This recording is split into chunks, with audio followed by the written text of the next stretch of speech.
नमस्कार मंडळी, लग्नानंतर होईलच प्रेम या मालिकेच्या पुढील भागात आपण असं पाहणार आहोत की फार्म हाऊसमधील सेवक हा जीवाला म्हणतो की मी सर्वांना ओरडून सांगणार आहे, मी पार्थला सुद्धा जाऊन सांगणार आहे की तुम्ही काव्याला डिवोर्स द्या आणि काव्याला मोकळं करा, नंतर तुम्ही आणि काव्या लग्न करा.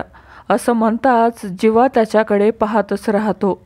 तर इकडे आपण पाहतो की नंदिनी ही काव्याला ओरडून बोलते की ज्या वेळेस जीवाला वाटेल त्या मुलीचं नाव माझ्याशी शेअर करावं तेव्हा ते करतील, तोपर्यंत मी त्यांना फोर्स करणार नाही आणि सर्वांसमोर त्यांना उघडं पाडणार नाही आणि माझी तशी इच्छाही नाही आहे.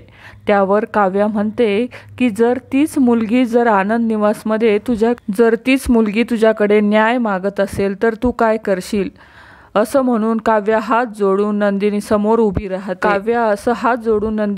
उभी राहते. तेव्हा नंदिनीला खूपच मोठा धक्का बसतो व त्यावेळेस तिच्या लक्षात येते की जीवाचं प्रेम असलेली मुलगी ही काव्याच आहे.